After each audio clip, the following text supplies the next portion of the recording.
Bismillahirrahmanirrahim.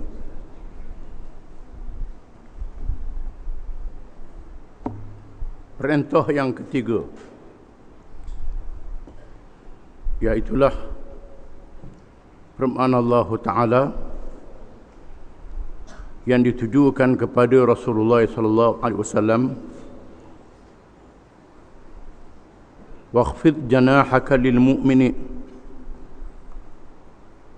dan merendah dirilah kamu terhadap orang-orang yang beriman. Di mana Nabi SAW telah menunaikan perintah ini secara amal dan buat, menerima teguran Allah Subhanahu wa Ta'ala.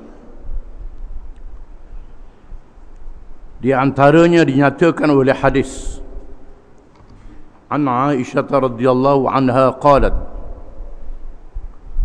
unzilat abasa wa tawalla fi ibn ummi maktum al-a'ma,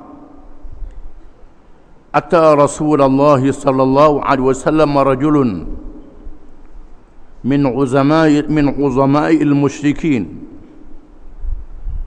فجعل رسول الله صلى الله عليه وسلم يعرض عنه ويقبل على الآخر ويقول أترى بما أقول بأسا، فيقول لا، ففي هذا أنزلت. أخرجه مالك والترمذي وابن المنذر وابن حبان والحاكم وابن مردويه. Artinya, dari Aisyah radhiyallahu anha, dia berkata, diturunkan ayat-ayat abasa wa tawalla hingga akhir kerana Ibnu Maktum radhiyallahu anhu, seorang sahabat yang buta, dia datang menemui Rasulullah sallallahu alaihi wasallam dengan katanya, "Ya Rasulullah, ajarlah saya." Bersama Rasulullah SAW pembesar-pembesar Quraisy. Tiba-tiba Rasulullah SAW berpaling dari Ibn Maktum dan melayan pembesar itu. Lalu dia berkata, "Adakah engkau dapati apa yang saya kata menjadi halangan?" Nabi SAW bersabda, "Tidak." Lalu Allah menurunkan firman Allah Ta'ala, "Abasa wa tawalla an ja'ahu al-a'ma wa ma yudrika la'allahu yazzakka أو يذكر فتنفعه الذكرى أما من استغنى فأنت له تصدى وما عليك ألا يزكى وأما من جاءك يسعى وهو يخشى فأنت عنه تلهى." Surah Abasa ayat 1 hingga 10.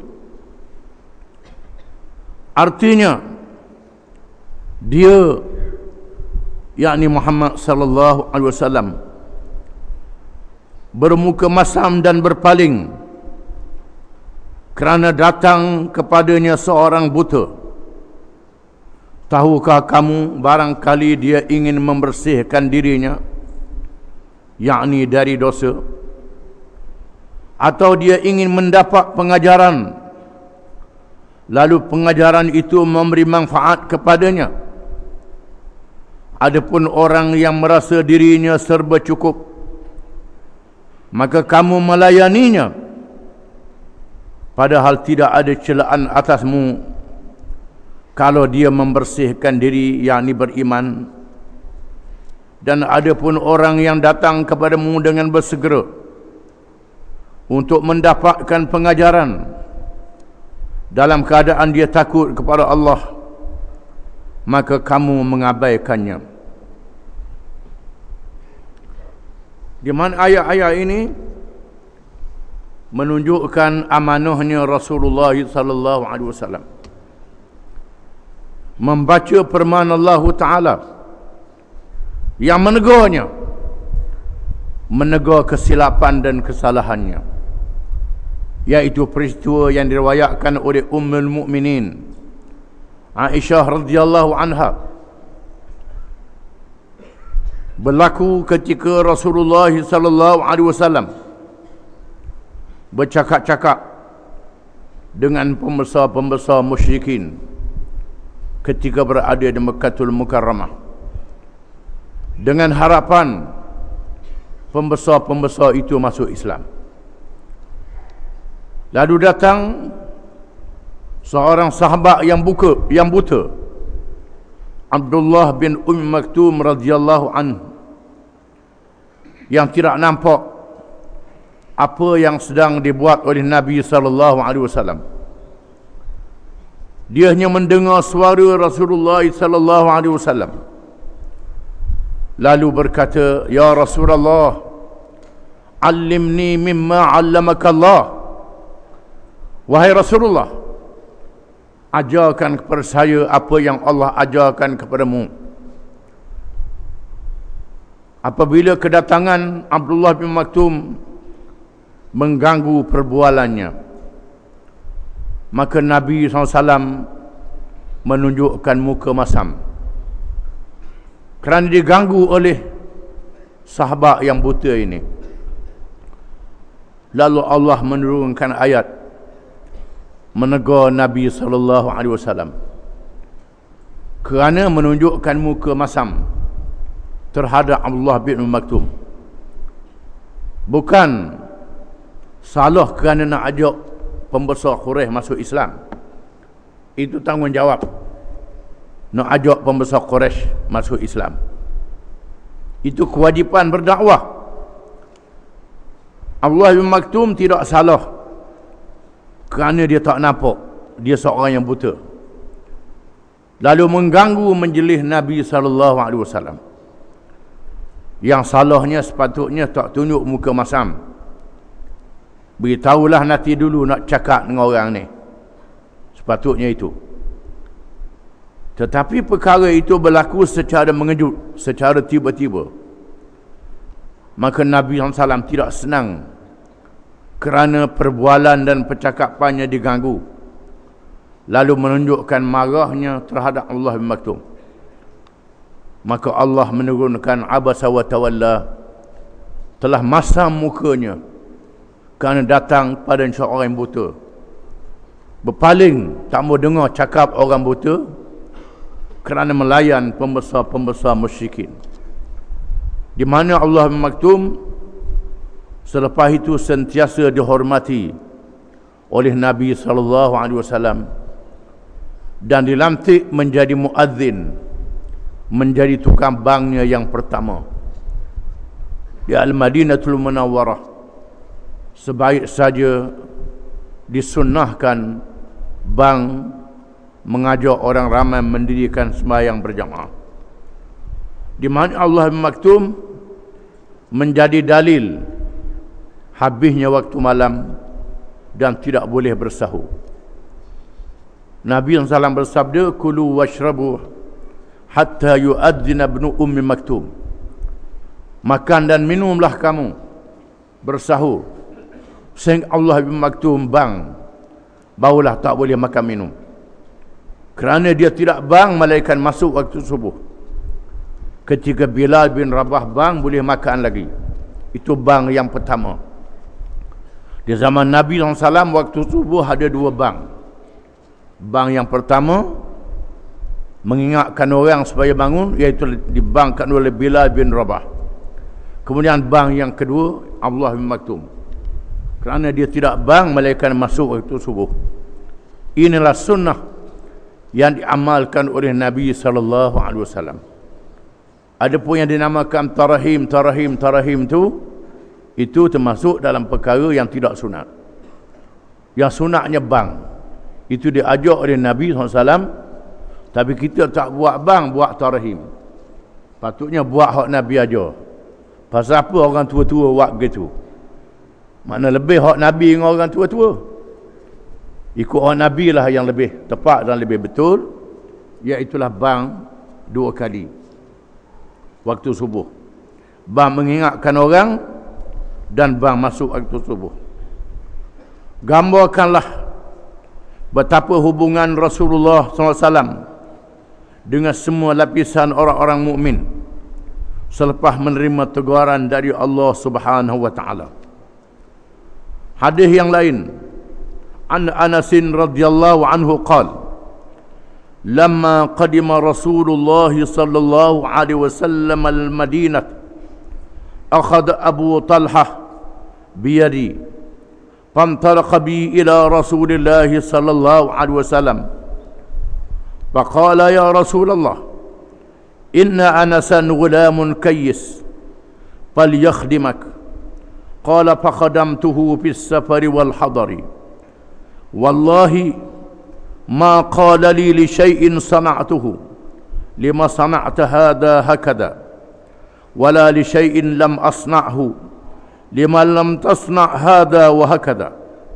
Wa 'indahu aidan an Anas qala kana Rasulullah sallallahu alaihi wasallam min ahsanin nasi khuluqa فأرسلني يوما لحاجة فقلت والله لا أذهب وفي نفسي أن أذهب لما أمرني به نبي الله صلى الله عليه وسلم فخرجت حتى أمر على الصبيان وهم يلعبون بالسوق فإذا رسول الله صلى الله عليه وسلم قد قبض بقفايا من ورائي قال فنظرت إليه وهو يضحك فقال يا أنس اذهب حيث أمرتك. قال قلت نعم أنا أذهب يا رسول الله. قال أنس والله لقد خدمته 9 سنين ما علمته قال لشيء صنعته لما فعلت كذا وكذا ولشيء تركته هلا فعلت كذا وكذا. وعنده أيضا عنه قال خدمت رسول الله صلى الله عليه وسلم 10 سنين والله ما قال لي أفا قط ولا قال لي لشيء لما فعلت كذا. رواه الإمام أحمد. Maksudnya dari Anas radhiyallahu an, katanya kata Anas, manakala Rasulullah sallallahu alaihi wasallam tiba di Madinah, Abu Talhah memegang tanganku dan membawa aku menghadap Rasulullah sallallahu alaihi wasallam seraya berkata, ya Rasulullah, sesungguhnya ini seorang budak yang berakal. Sesungguhnya Anas ini seorang budak yang berakal. Jadikanlah dia khadammu. Di mana Abu Talhah membawa Anas bin Malik radhiyallahu an ditemukan dengan Nabi sallallahu alaihi wasallam dan mencadangkan Anas dilantik menjadi khadam.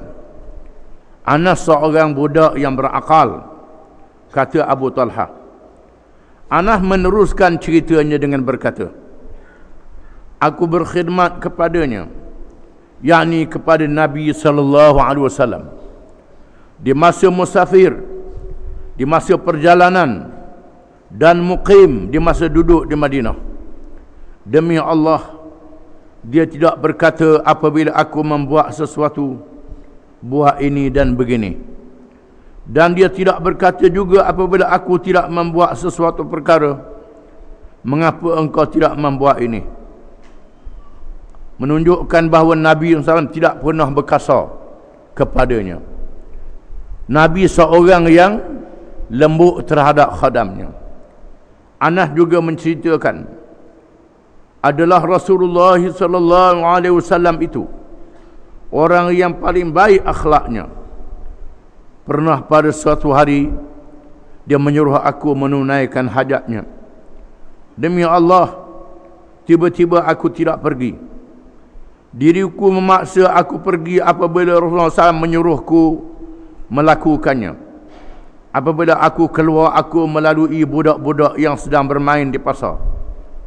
Tiba-tiba Rasulullah sallallahu alaihi wasallam memegang belakang leherku. Apabila aku berpaling kepadanya, dia ketawa dan bersabda, "Wahai Anas, pergilah ke tempat aku menyuruhmu pergi." Aku berkata, "Ya, saya pergi ya Rasulullah." Kata Anas lagi, "Demi Allah, sesungguhnya aku berkhidmat kepadanya selama 9 tahun. Dia tidak pernah menegurku kerana sesuatu yang aku buat. Kenapa engkau berbuat ini? Begini. Dan begitu juga kalau aku tidak membuatnya." Diriwayatkan dari Anas juga katanya, "Aku berkhidmat kepada Rasulullah sallallahu alaihi wasallam selama 10 tahun. Dia tidak pernah berkata uff kepadaku, dan dia tidak menegur kenapa dan mengapa aku buat ini." Hadis ini menunjukkan bagaimana Nabi sallallahu alaihi wasallam terhadap khadamnya Anas bin Malik yang kadang-kadang malas menjalankan tugas, dengan tidak berkasar kepada khadam itu, menunjukkan sifat yang mulia, di mana ketaatan Anas kepada Nabi sallallahu alaihi wasallam kerana kasihnya, kerana menghormati dan beriman kepada kerasulannya, bukan kerana takut kepada kekerasannya. Inilah yang patut kita buat. Di mana di akhir zaman disebut dalam hadis, wa ukrimar rajulu makhafata syarrih. Akan berlaku beberapa perkara di akhir zaman. Di antaranya seseorang itu dihormati kerana takut kepada kejahatannya, bukan kerana menghormatinya. Biar orang ikut perintah kita, orang dengar cakap kita kerana menghormati kita, bukan kerana kita memaksa dia. Inilah cara yang diajar oleh Rasulullah sallallahu alaihi wasallam. Apa yang tersebut hanyalah sebahagian daripada contoh pergaulan dan tawaduknya terhadap orang-orang mukmin. Kalau dirujuk kepada ayat Al-Quran berhubung dengan perkara itu, kita dapati betapa beliaulah yang pertama-tama menunaikan perintah Allah Subhanahu wa taala dengan cara yang lebih daripada orang lain, menunjukkan keimanan dan ketaatan yang hakiki terhadap Tuhannya, menunjukkan dia sebenarnya Rasulullah sallallahu alaihi wasallam. Semua hadis-hadis yang kita baca ni menunjukkan betapa amanahnya Rasulullah sallallahu alaihi wasallam, bukan sahaja terhadap ajaran Allah yang wajib disampaikan kepada seluruh manusia, bahkan memulakan dirinya sendiri beramal dengan perintah Allah Subhanahu wa taala, menerima teguran Allah, dan Allah Taala menunjukkan bahawa Rasulullah SAW adalah seorang manusia yang ada kelebihannya. Dia dilantik menjadi Rasul. Cumanya dia dilantik menjadi Rasul. Kelemahannya tetap ada. Kadang-kadang dijadikan melakukan kesalahan. Apabila dalam keadaan yang betul, tidak sombong dengan betulnya, tawaduk dengan betulnya, menunaikan perintah Allah dengan betul. Apabila melakukan kesalahan, menyedari kesalahannya dan menyampaikan ayat-ayat Allah yang diturunkan berkenaan dengan kesalahannya. Kebiasaannya, bila ayat yang puji kita, barulah kita beritahu kepada orang. Ayat yang tegur kita tak beritahu pada orang. Ini perangai yang tidak amanah di dalam menyampaikan ilmu. Apa yang dibuat oleh Nabi SAW, menyampaikan semua perintah Allah Ta'ala, segala perintah Allah diberitahu semua, termasuk perintah menegur dirinya sendiri, untuk menjadi pengajaran kepada umatnya. Maka wajarlah Allah berfirman, laqad kana lakum fi rasulillahi uswatun hasanah. Sesungguhnya adalah bagi kamu pada diri Rasulullah sallallahu alaihi wasallam menjadi ikutan yang terbaik. Ikutan yang terbaik ialah Nabi sallallahu alaihi wasallam. Semua yang dibuat oleh Nabi adalah perintah Allah yang disampaikan dengan amanah. Wallahu a'lam.